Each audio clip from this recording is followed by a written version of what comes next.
Hoy queremos retomar un par de ideas sobre el cálculo variacional y sobre todo hacer esta extensión a lo que ha venido a aportar a la física el cálculo variacional. Como ustedes saben, este tipo de ideas en ese momento en el conocimiento de la física no estaban tan separadas. Estos personajes como Euler, Newton y Lagrange eran personas que estaban trabajando en problemas que hoy en día los podemos separar de la física y las matemáticas, pero en ese momento no eran tan separables. Entonces realmente lo que vamos a ver ahorita es como una consecuencia lógica de lo que estaba trabajando nuestro amigo Euler, que después viene a complementar Lagrange. Hay un montón de ideas detrás de esto, pero usualmente a este trabajo se le suele llamar como la mecánica lagrangiana.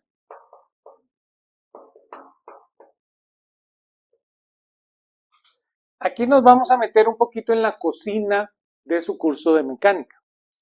Si ustedes quieren aprender más, aquí les dejo el link del curso de mecánica. Pero aquí vamos a ver sobre todo la parte matemática, que es lo que nos interesa en este curso.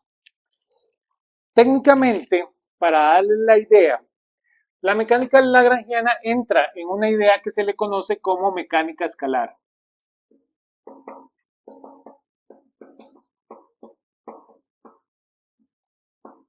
Entonces, para hacerles el cuento corto, tenemos un problema con los vectores. Ya ustedes los conocen. Ya vimos la necesidad de hablar de vectores covariantes y vectores contravariantes. Entonces, la idea que a usted se le ocurre es decir, ¿para qué usted diseña la mecánica usando vectores? Si los vectores tienen todo este montón de problemas. ¿Sí? Entonces, repensemos la mecánica sin usar vectores. Eso es lo que le conocemos como mecánica escalar. Y es bastante útil. Vean que ya tenemos el cálculo variacional, que básicamente es de lo que se aprovecha la mecánica escalar.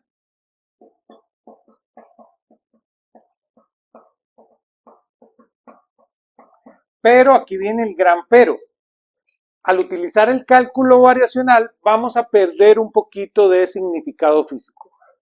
La mecánica de Newton está construida en lo que se llama el espacio físico. La mecánica de Newton tiene una asociación directa entre la medición y lo que se está calculando. En cambio, cuando nos metemos a la mecánica escalar, vamos a tener un suelo un poquito delicado. Y por eso es que en su curso de mecánica van a pasar bastante entendiendo este concepto. Aquí simplemente, como vamos a ver el cálculo variacional aplicado a la mecánica, vamos a ir como rápido en ese concepto. Vamos a ver solo la herramienta matemática.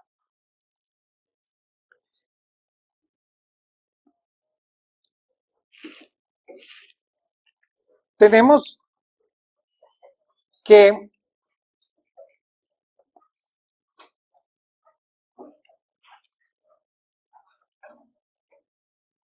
al no utilizar vectores, vamos a utilizar escalares.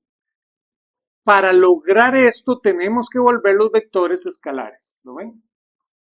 Esto ocurre gracias a cosas que ya sabemos. ¿Sí? Agarramos cantidades físicas que sean escalares e intentamos rearmar la mecánica. Ya ustedes han pasado por una versión de prueba de esto, ¿verdad? Una versión light de esto. Este es el método de energías que ustedes utilizan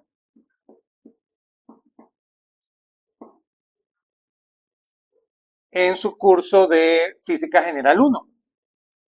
Entonces ustedes hablan de energías. Eso como tal no es un formalismo de la mecánica. Hay que saber un montón de cosas adicionales a lo que ustedes aprenden. Pero una versión, por decirles light, de la mecánica escalar es lo que ustedes aprenden de energías. Pero ya lo ven, ustedes sabían que la energía de alguna manera es un escalar y es un escalar que te permite resolver problemas. Entonces, es reconceptualizar la mecánica de Newton a través de energías. La mecánica de Newton se puede definir por esta ecuación, que es la ecuación que nos interesa. De aquí realmente salen las tres ecuaciones. Cuando usted tiene este conglomerado matemático, ustedes pueden sacar las tres leyes de la mecánica. Lo que pasa es que Newton no puede enunciarlo de esta manera porque en este momento no existía el cálculo diferencial. ¿Sí? Entonces, por eso es que él viene con sus tres leyes de la mecánica, que están contenidas acá. Entonces, podríamos, para todo efecto práctico, decir que el formalismo de Newton está contenido acá. ¿Lo ven? Entonces, estos dos objetos tienen un pequeño problema. ¿Sí? Son vectores. Entonces, yo les conté lo que hace Einstein es volver este problema un problema donde todos los vectores son covariantes. ¿Lo ven? Para eso, la fuerza tiene un problema. La fuerza no es un vector covariante. Entonces, tenés que eliminar del panorama el concepto de fuerza. Entonces, es reconceptualizar la mecánica sin utilizar fuerza. ¿Lo ven? Y eso es lo que logra Einstein. En este momento estamos un poquito más atrás en el tiempo y en la mecánica escalar lo hacemos de una forma más sencilla. Simplemente decimos que utilicemos escalares. Los escalares ya no tienen el problema de ser covariantes y contravariantes.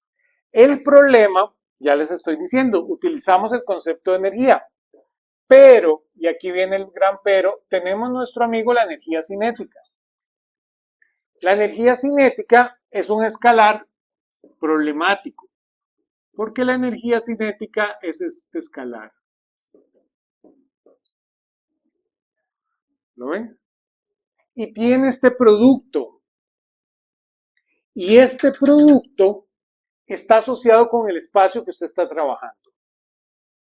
¿Lo ven? Entonces, esto, sin querer queriendo, mantiene el problema que tenía esto por dentro. Por eso es que, aunque la mecánica escalar va a ser bastante poderosa, siempre se necesitó el trabajo de Einstein para poder resolver el problema que hoy en día le llamamos relatividad general.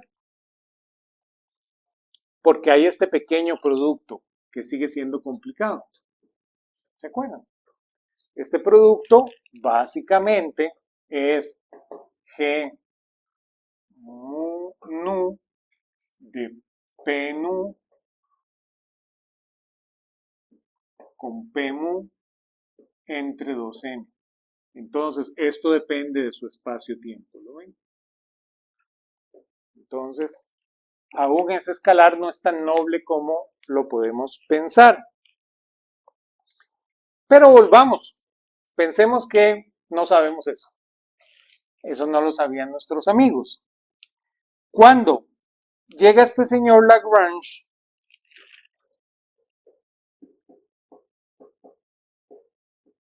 en su trabajo que se llama mecánica analítica,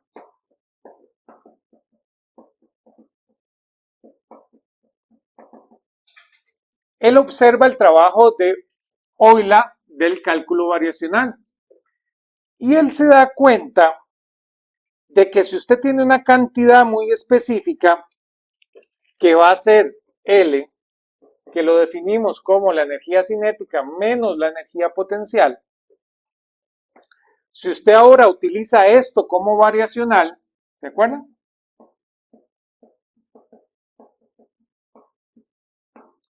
Usted reconstruye la segunda ley de Newton. La ecuación diferencial que nace de utilizar este variacional es la segunda ley de Newton. Entonces él dice, de alguna manera este objeto es más puro que la segunda ley de Newton. Yo a partir de este objeto, que hoy en día le llamamos lagrangiano, en honor a Lagrange.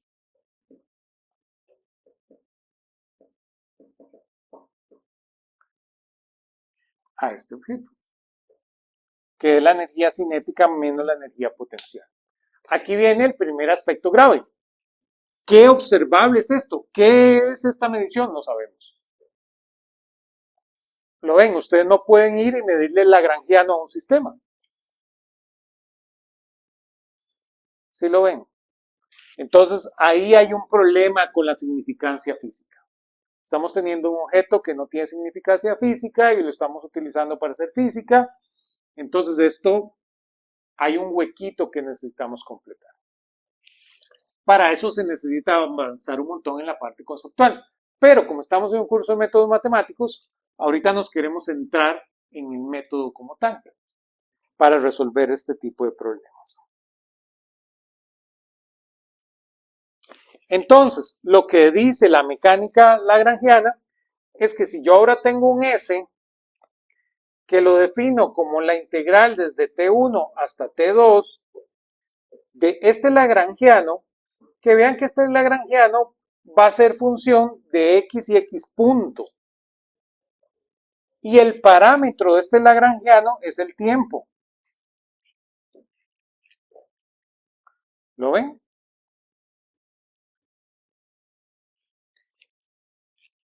Aquí le estamos introduciendo unidades a este objeto, ¿lo ven? La diferencia entre el variacional de nuestro amigo Euler es que el variacional de Euler no tiene unidades realmente.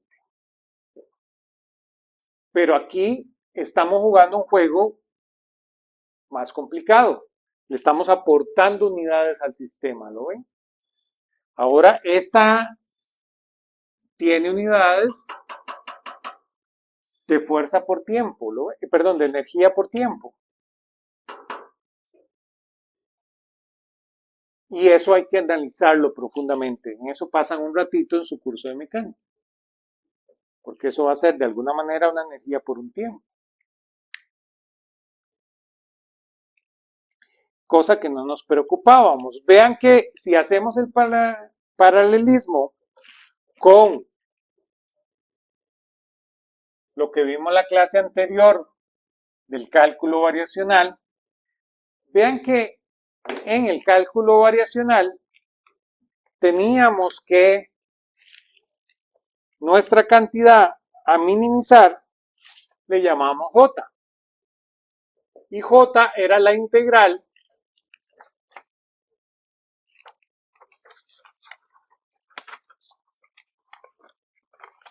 de una función de y, y x, integrada en x, desde un x1 hasta un x2. Entonces vean que para nuestro caso de la mecánica, yo realmente ahora voy a tener lo siguiente. En el caso de la mecánica, el F realmente es el lagrangiano. Y vean que para el caso de la mecánica, el y de x ya ahora va a ser una cantidad que es x en función de t. Y nuestro y' de x, vean que realmente ahora va a ser x punto de t. X punto de t es la derivada de x con respecto a t. ¿Lo ven? Hacemos la diferencia. El punto usualmente es derivada temporal, la prima es una derivada espacial. Entonces vean que a partir de eso la ecuación de Euler-Lagrange se ve de la siguiente manera. Ahora le llamamos Euler-Lagrange para recordarnos que esta ecuación es exclusiva para el lagrangiano. Entonces, esta ecuación se ve como que la derivada parcial de L con respecto a X menos la derivada total de la derivada parcial de L con respecto a X punto ahora. tiene que ser igual a 0. Y esa es la ecuación de nuestro amigo Euler-Lagrange, que nos permite resolver problemas de la mecánica.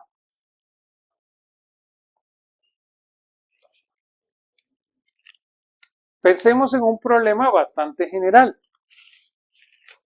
Voy a borrar acá.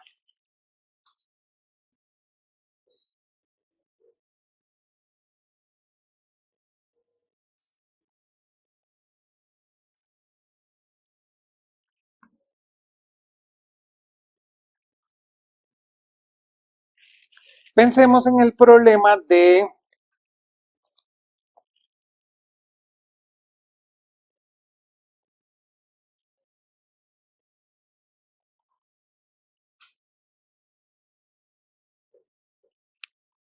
un potencial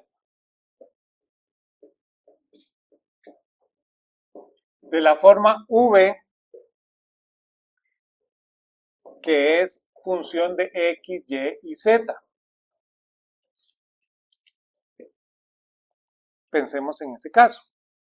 Vean que como el lagrangiano siempre es la energía cinética menos la energía potencial, vean que muchas veces entonces los problemas se clasifican según su potencial, porque la energía cinética es una cantidad bien definida. Entonces muchas veces el potencial adquiere esa forma de definir los problemas. Entonces vean que en ese caso, si estamos en coordenadas cartesianas, nuestro lagrangiano para ese potencial, vean que se vería como este objeto. Sería como un medio de la masa por x punto al cuadrado más y punto al cuadrado más z punto al cuadrado. Esa sería su energía cinética. Menos la energía potencial. Entonces menos este potencial, que va a ser un potencial de x, y y z.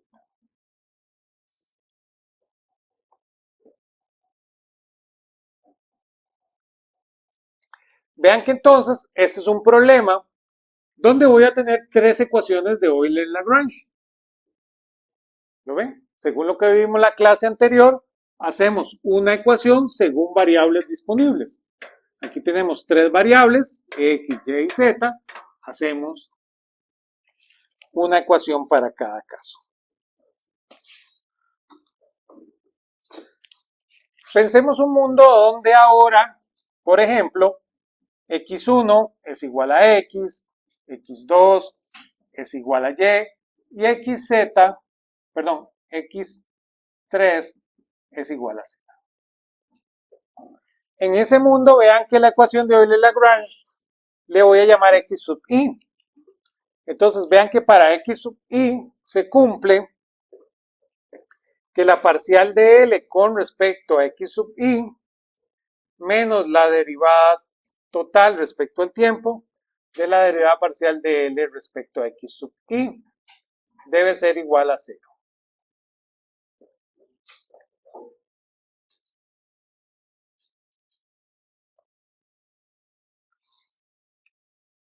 Pero vean que ahora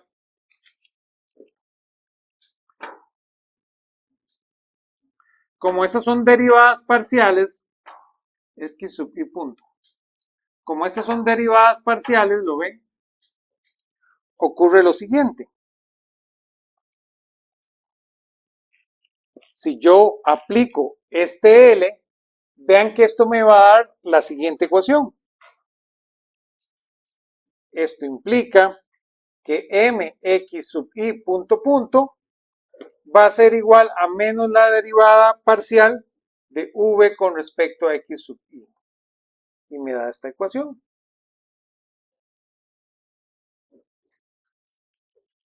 Me da esa ecuación para cada coordenada, básicamente.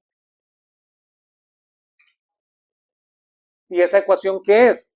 Que es la menos derivada del potencial respecto al espacio.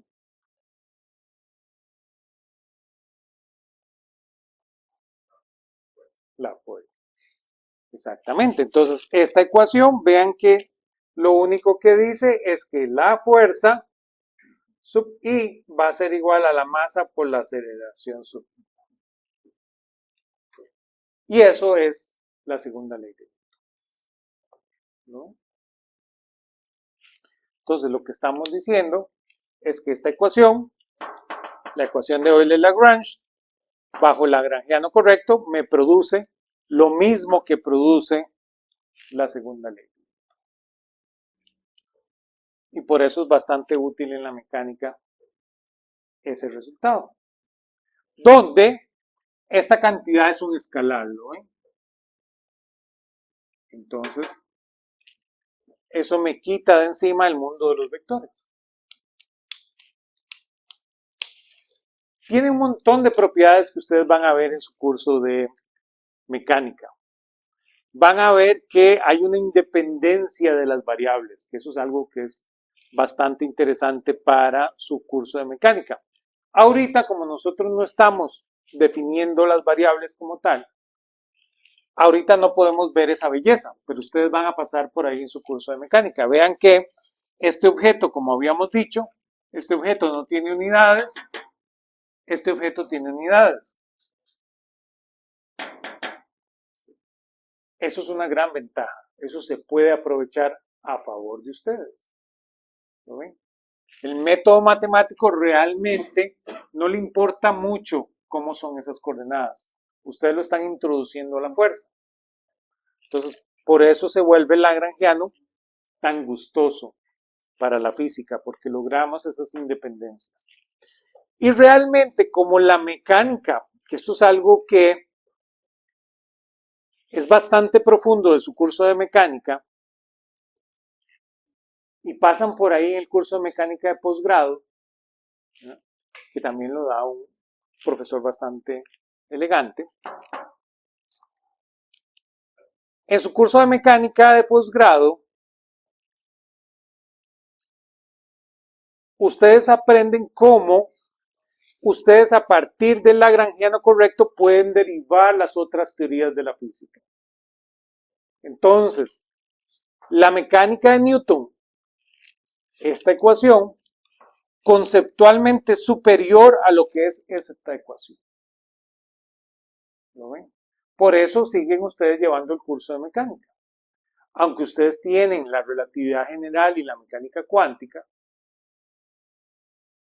la mecánica de Newton conceptualmente es superior, porque realmente a partir del lagrangiano correcto, ustedes obtienen la mecánica cuántica y ustedes a partir del lagrangiano correcto obtienen la relatividad general.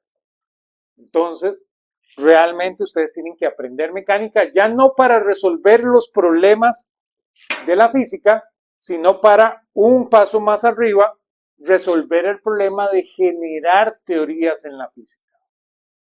¿Lo ven? Porque entonces, al ser la mecánica de Newton una teoría de la evolución de los sistemas, ¿lo ven?, es superior a lo que es la relatividad general. La relatividad general no es una teoría sobre la evolución de los sistemas, es una teoría específica de un problema de la naturaleza. ¿Lo ven? Y por eso ustedes siguen llevando su curso de mecánica en búsqueda de eso, donde lo terminan de aprender en su curso de mecánica de posgrado, ¿sí? Que ahí los espero poderlos ver ahí.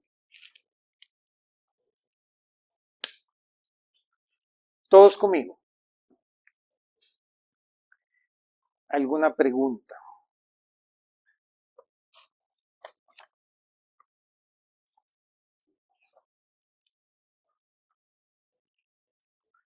Antes de ver un temita interesante, hablemos de lo que se conoce como el principio de Hamilton, para no dejarlos en ascuas con respecto al significado físico de este objeto. Ustedes en mecánica van y ven todo un tema sobre eso, pero para aterrizarlo hay que definir algo que se llama el principio de Hamilton.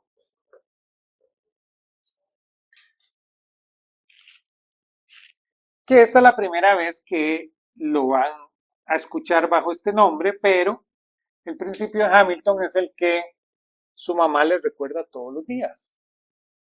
No es coincidencia, es porque la naturaleza es así. Entonces, el principio de Hamilton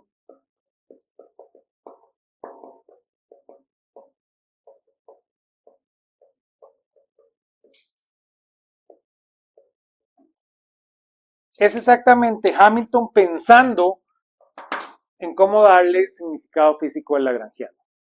Lagrange no lo logra y Hamilton, estudiando el trabajo de Lagrange y buscando significado físico, se da cuenta de esto, de lo que hoy en día se conoce como el principio de Hamilton.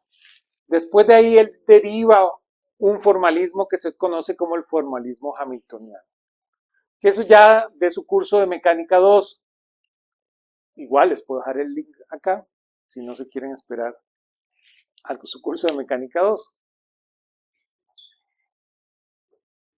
De ahí se deriva algo que es el formalismo hamiltoniano, que ya tiene ese significado físico que ustedes andaban buscando. El principio de Hamilton yo le conozco como el principio de los estudiantes de la UCR o de los estudiantes de física de la UCR. Les puedo contar la historia.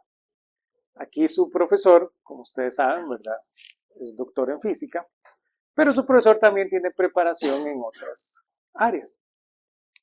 Entonces, yo alguna vez he dado clases en otras escuelas. Me parece, les puedo contar interesantemente, yo di clases en la escuela de computación. Y entonces yo dejaba una tarea.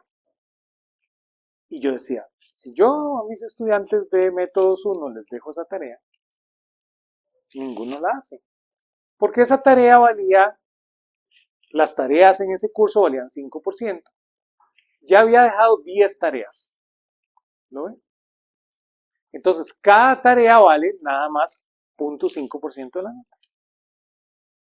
¿No ven? Y entonces, iba a dejar una tarea adicional. ¿Lo ven? Eso ya iba a diluir las tareas. De tal manera que las tareas terminaban valiendo 0.4% de la nota. Y era una tarea complicadísima. Yo simplemente la dejé porque estaba muy interesante el tema, me había ido más profundo por un tema, no lo esperaba, y para el que la quisiera hacer. Y yo dije, está difícil, ¿verdad? Este era un curso de sistemas operativos, ¿verdad? Algo que ustedes, es otro mundo para ustedes. Entonces era un tema que es bastante profundo, que se las trae, y yo estaba trabajando eso. Y entonces les dejo la tarea. Y yo me terminé yo embarcando, porque había que revisar, tenía 20 estudiantes, tuve que revisar 20 tareas solo por 0.4%. Si yo a ustedes les dejo una tarea de esos, ¿saben qué? Ninguno lo hace. Por más dedicado y buen estudiante, ninguno me va a hacer una tarea que solo vale 0.4%. Me pasa que en este curso yo, ¿verdad?, dejo tareas adicionales y nadie las hace. Entonces, es una historia interesante, no sé, todavía no sé la explicación, pero eso nos lleva a lo que se llama el principio de Hamilton o el principio de los estudiantes de física de la UCR. El principio de Hamilton también es el que le recuerda a su mamá todos los días. Vamos a enunciar la versión de la calle. La versión de la calle es el principio del mínimo esfuerzo.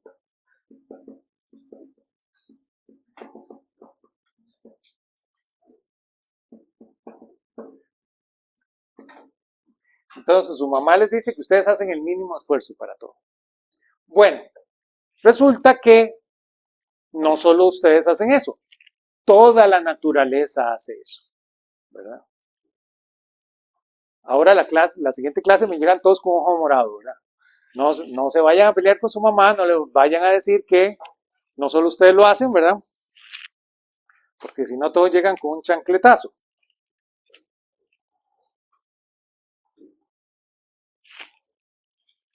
Dicho de una forma más profunda, y aún en su curso de mecánica van a ver una definición más profunda, formalmente lo que dice el principio de Hamilton es que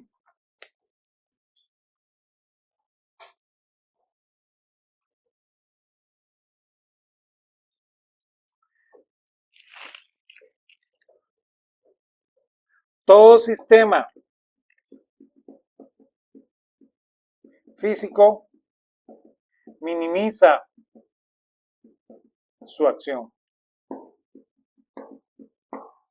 Y su acción no es más que esta integral,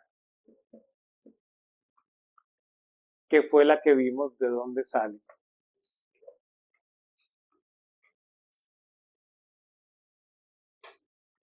El lagrangiano. Entonces, la acción es energía por tiempo. Todo sistema físico minimiza ese objeto. La pregunta es ¿por qué? Vean que cuando hablamos de principio, y aquí nos vamos a meter en una parte de las pocas partes filosóficas que tienen las matemáticas. Cuando nosotros hablamos de principio, el principio no se debate.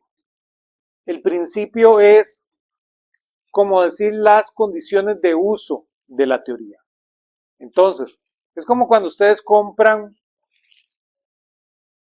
una lavadora. Y la lavadora dice que no se puede utilizar con agua a 100 grados. Entonces, si ustedes utilizan agua a 100 grados en la lavadora no funciona, se daña, no cubre la garantía, porque ustedes la están utilizando en condiciones que no son las adecuadas, que no son en las cuales fue diseñada esa lavadora. Igual como su cargador para su teléfono. Entonces dice que está hecho para, no sé, para 200 o 110 voltios. Si ustedes van y conectan su celular a 440 voltios, se quema, ¿lo ven? Porque está en condiciones de uso que no son las correctas. No funciona. Igual el procesador de la computadora solo funciona a través de ciertas temperaturas. Para eso ustedes tienen un ventilador o un proceso de enfriamiento para que el procesador esté en esas temperaturas. Si la temperatura del procesador es mayor, la computadora lo apaga y se apaga la computadora. A propósito, para que no se queme. ¿Sí? Son las condiciones de uso.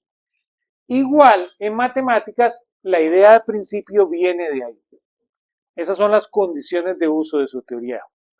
Entonces, la mecánica cumple el principio de Hamilton en un universo donde todos los sistemas minimicen su acción, se cumple la mecánica clásica. ¿Lo ven? Hay otros principios que tiene la mecánica clásica.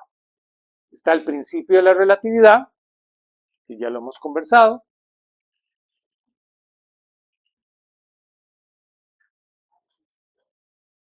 Y hay otro principio que es interesante, que es el de la masa inercial. Entonces, ese principio, solo para que no se queden con la duda, es el hecho de que una masa en movimiento es lo mismo que una masa en reposo. Entonces, ese es el principio de la masa inercial. No tenía por qué ser así, pero así funciona. Hemos creado satélites que prueban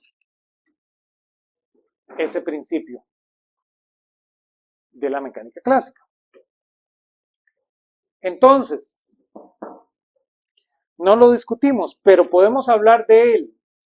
¿Por qué este universo cumple el principio de Hamilton? Este universo cumple el principio de Hamilton porque la nada no crea nada.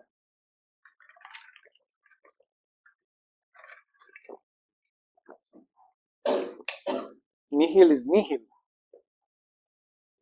dice el latín. La nada no puede crear nada. Entonces, la naturaleza Y aquí vamos a hacer ¿cómo se llama? Una advertencia, ¿sí? Ustedes pueden ver la película de terror que quieran. Ustedes pueden hablar de los electrones. ¿Se acuerdan que a la criatura de Frankenstein le dan miedo los electrones? ¿Sí? Lo que vamos a hablar ahorita, vamos a hacer una advertencia. Lo que vamos a hablar ahorita es más grave que los electrones. La nada no crea nada. Entonces, este universo que vivimos es un universo muy convenientoso. Es un universo donde si usted suma toda la energía sigue sumando cero. ¿Lo ven? Y eso es el principio de Hamilton. ¿Sí? Entonces nosotros le estamos haciendo trampa a la nada, ¿lo ven? Existimos gracias a que si sumamos toda la existencia sigue siendo cero. No existimos. ¿Lo ven? Somos pequeñas fluctuaciones cuánticas que vistas desde lejos no existen. ¿Lo ven? De alguna manera, el balance de existencia en este universo es cero. No hay existencia. ¿Lo ven? Si usted va a violentar que la nada no crea nada, esa violentación tiene que ser la mínima posible, ¿lo ven? Por eso es que tenemos principio de Hamilton. Porque si vamos a existir, tenemos que existir bajo las sombras, ¿lo ven? Bajo el radar de la existencia. Tenemos que hacer pequeños cambios en la existencia para poder existir. Pero desde largo seguimos sumando cero. ¿Sí? Espero no haberlos asustado lo suficiente como para que abandonen la física y se vayan a ocultar en un monasterio. Sí, les puedo contar que esto no me pasó a mí. Esto le pasó al amigo de un amigo. No, mentira. Esto le pasó a un colega mío. Un estudiante llevando el curso, viene el profesor y les dice eso y le dijo, y no, profesor, yo voy a abandonar la física, lo que usted acaba de decir me lo prohíbe mi religión. ¿Sí? Ya eso está aquí, eso está más hereje que comer KFC un Viernes Santo. ¿Sí? Bueno, hablemos de otro tema para, ¿cómo se llama?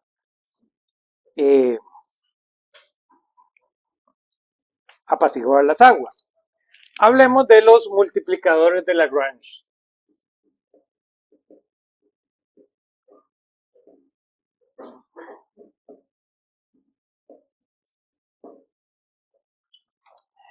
Los multiplicadores de Lagrange se los debemos, por supuesto, a Lagrange, a Joseph Louis Lagrange,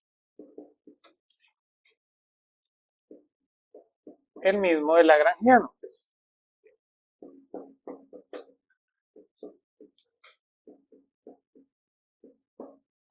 Ahora, les voy a contar un secreto de Lagrange.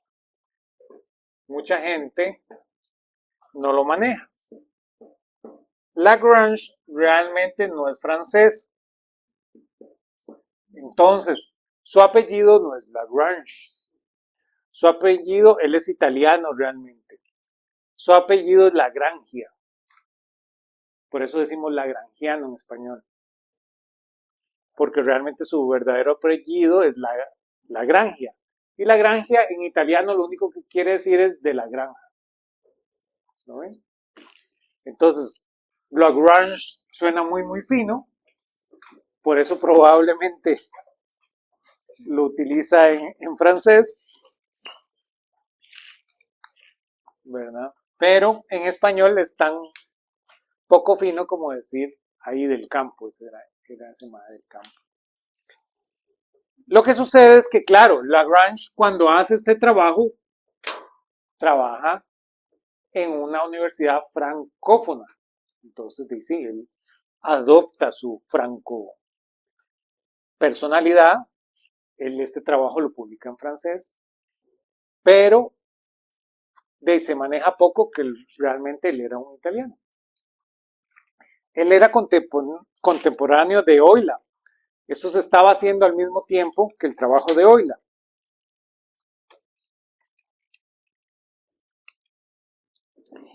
Esto que vamos a ver, esta parte de la mecánica, esto fue un trabajo en la física. Lo de los multiplicadores de Lagrange es un adicional al trabajo de Euler.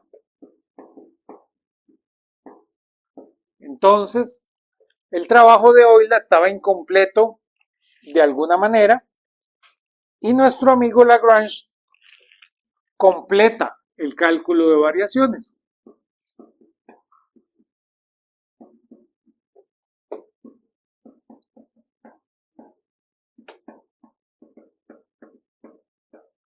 Entonces, este es un trabajo realmente dentro de las matemáticas.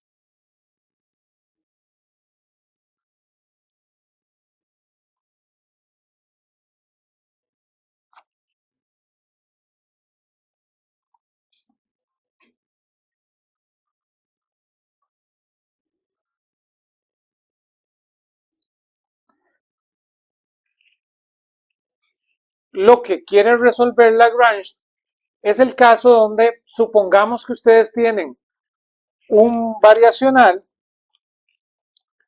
que ahora es función de dos variables. Entonces pensemos en un lagrangiano que es función de x de t, de y de t y de t. Pero por alguna extraña razón existe una relación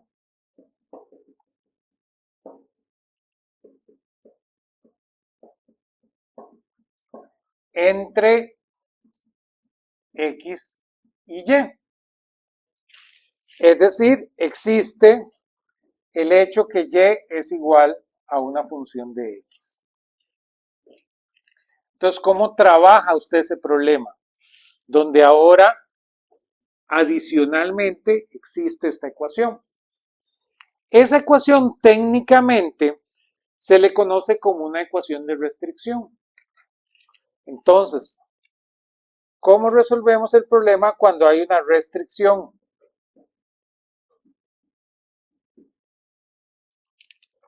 Dentro de la mecánica, esta idea de restricción se va a volver importantísima. ¿Lo ven? Por ahorita, en el cálculo de variaciones, simplemente es el hecho que ocurra esto. Pero dentro de la mecánica, ustedes van a ver que la palabra restricción es importantísima. Por ejemplo, solo para darles el ejemplo,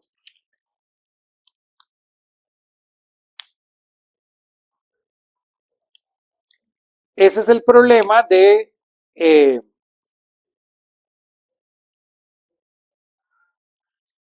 cuando ustedes tienen un plano inclinado.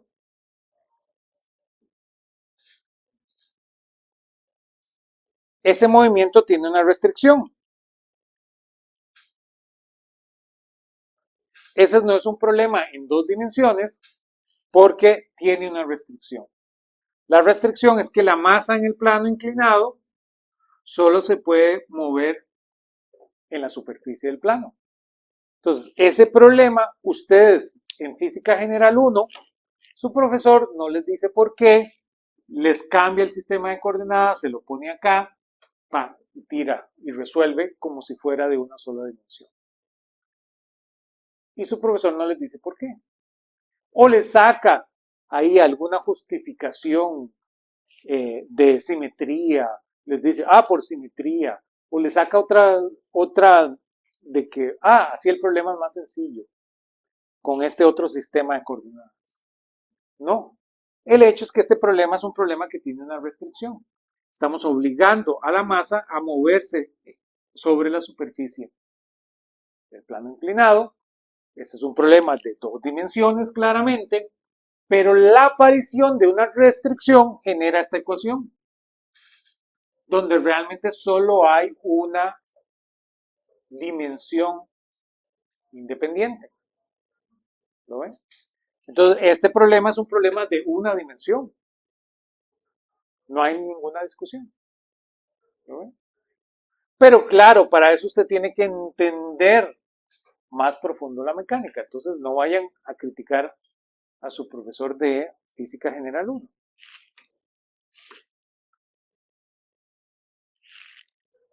¿Cómo se ve esa restricción entonces ahora en nuestras ecuaciones? Vamos a escribir siempre la restricción de forma que sea igual a 0. ¿Lo ven? Entonces, siempre cuando tratamos una restricción, lo vamos a crear de forma que sea una función de x y y sea igual a 0. Esto para no darle una preferencia, ¿lo ven? Aquí le estamos dando una preferencia a y. Entonces, para que no ocurra una preferencia, escribámoslo de esta manera.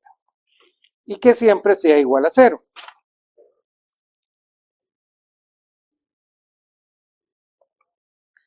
Entonces, nuestras ecuaciones de Euler-Lagrange para este problema, vean que hubieran sido simplemente la derivada de L con respecto a X menos la derivada temporal de L con respecto a X punto igual a 0. Y hubiéramos tenido esta otra ecuación.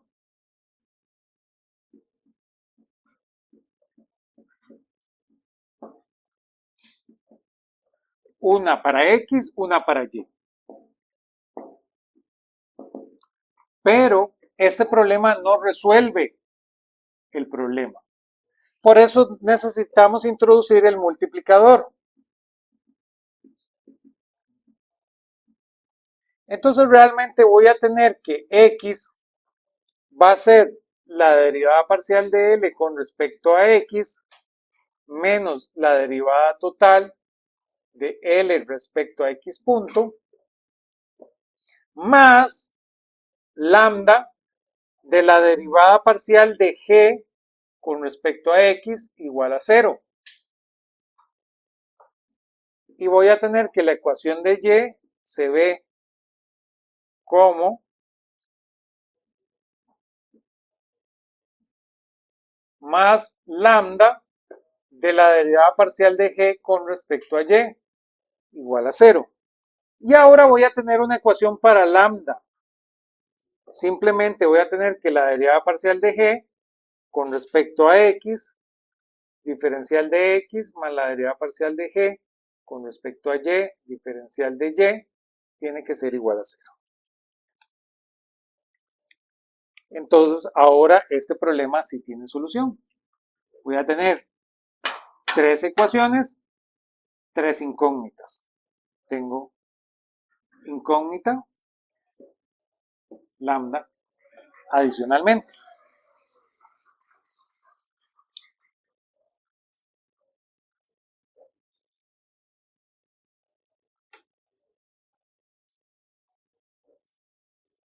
Vean que la última ecuación simplemente es la versión diferencial de la restricción.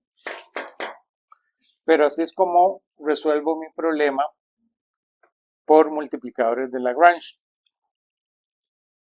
Todo lo que ustedes conocen como fuerzas de restricción en la mecánica realmente vienen de este objeto.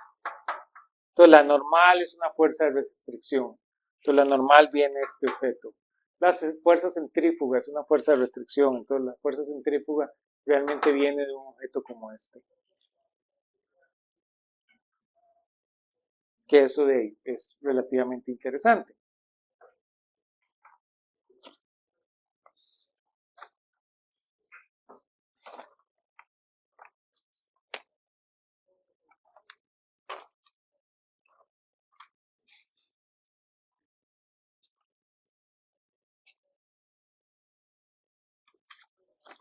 preguntas.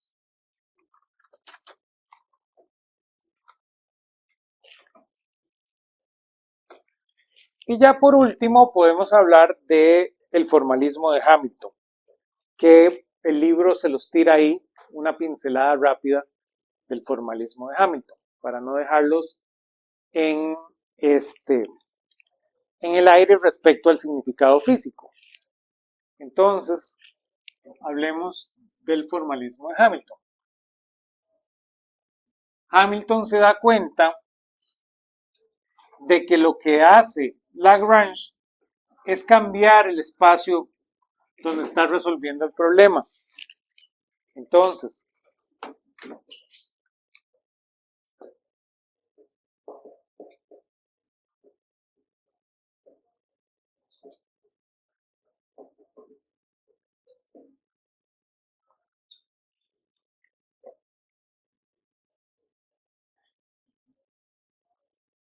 ya más o menos lo dijimos. Si ustedes tienen el trabajo de Newton, Newton lo que está haciendo es trabajando el problema en el espacio físico.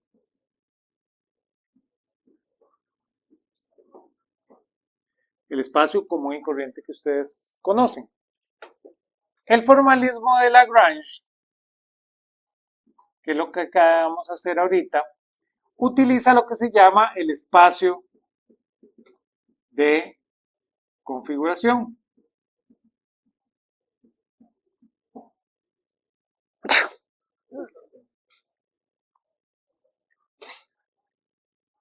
El espacio físico es simplemente x, t. El espacio de configuración es simplemente x, x punto. ¿Lo ven? Por eso ustedes en su curso de laboratorio de física general los ponen a hacer estas gráficas. No sé si se acuerdan. Los ponen a hacer la gráfica x contra t y los ponen a hacer la gráfica x punto contra x. ¿Sí? De ahí es donde viene. Ahora Hamilton se da cuenta de que ustedes pueden trabajar en el espacio de fase, donde el espacio de fase simplemente es x, p. Y por eso ustedes a veces los ponen a hacer estos gráficos de momentum contra espacio.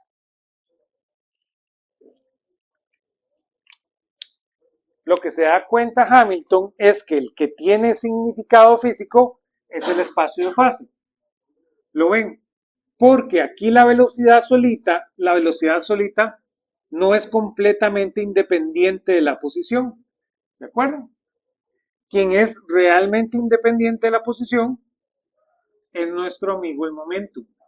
¿Se acuerdan? Que eso fue lo que hablamos de la mecánica cuántica, ¿sí? El conmutador es el de x con p. ¿Sí? Entonces, Hamilton se da cuenta que lo que hay que hacer es intentar reestructurar el trabajo de Lagrange a partir del espacio de fase. Él hace eso y también él termina dándose cuenta, sin querer queriendo, que cuando vemos la energía cinética como este objeto, teníamos aquel pequeño problema. Entonces él dice, bueno, trabajemos casos donde no tengamos ese cuadrado ahí. Si no queremos ese cuadrado ahí, esto lo podemos resolver con dos ecuaciones. ¿Lo ven? Una forma de quitarnos ese cuadrado es trabajar dos ecuaciones. Y eso es lo que hace Hamilton. Termina con dos ecuaciones.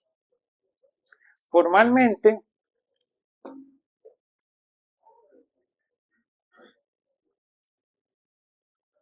él define un objeto que se conoce como el hamiltoniano hoy en día, donde el hamiltoniano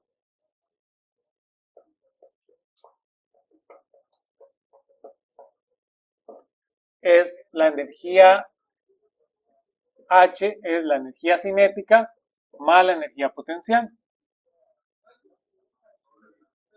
Esa cantidad en sistemas conservativos y en ciertos casos del sistema conservativo es la energía del sistema.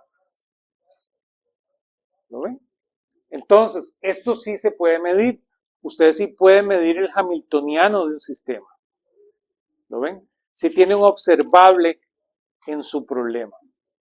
Y por eso le gana significado físico este objeto.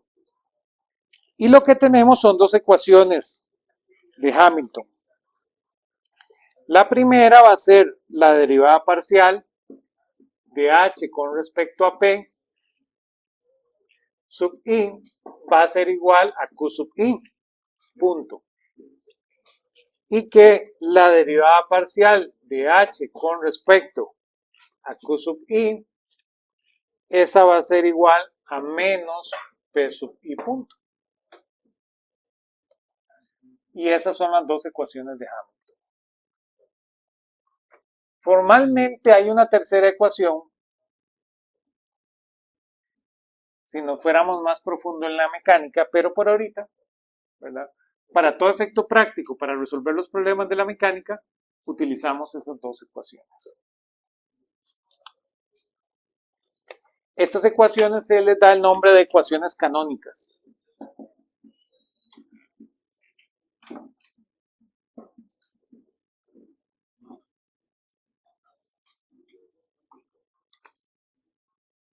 Y aunque matemáticamente nos metemos en un mundo donde no es más efectivo que el mundo de Lagrange, empezamos a entender más profundo el comportamiento de los sistemas mecánicos. Y por eso el formalismo hamiltoniano sigue siendo estudiado hoy en día y tiene un montón de ventajas que no observamos a partir de los problemas de Lagrange, y cuando necesitamos atacar un problema aún más profundo, terminamos recurriendo al formalismo de Hamilton. Y eso es un poquito de lo que entendemos de la mecánica. Ya ahora les puedo dejar pensando este problema. Este problema, para que lo piensen, para que empecemos la próxima clase. Este problema es un problema que tradicionalmente en todo curso, cuando ustedes hablan de cálculo variacional, les quieren introducir. Por eso es que se mete un poquito en la mecánica. A este se le conoce como el problema de la braquistocrona.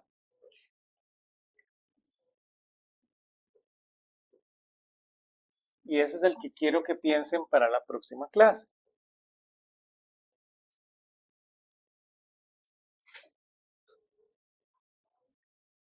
Entonces,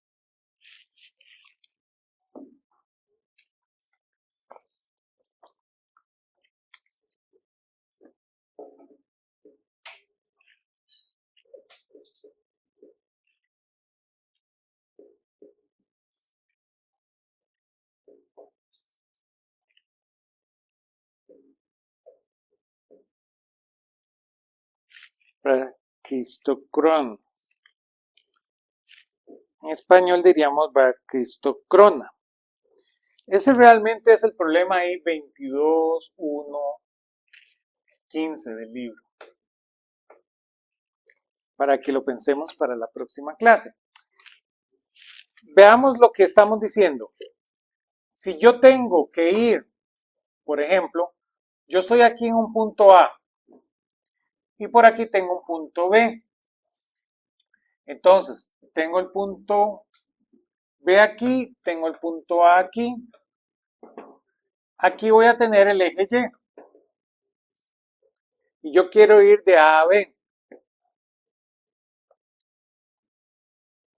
Entonces la pregunta es, ¿cuál es el que consume menos tiempo? ¿Lo ven?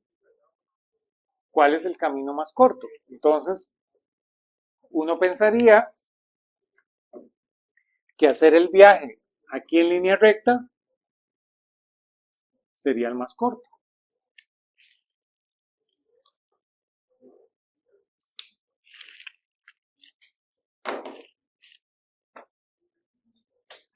Pero realmente no. La línea recta es el camino más corto si no habían fuerzas. ¿Lo ven? Entonces ya de una vez ustedes con su colmillo de físico saben que este problema va a ser diferente. El hecho de que ustedes tienen la gravedad, por ejemplo, hace que ya no sea una línea recta. Porque cuando encontramos la línea recta habíamos dicho que no había potencial. Entonces, de alguna manera puede haber una forma de ver cómo es la línea recta ahora con el potencial.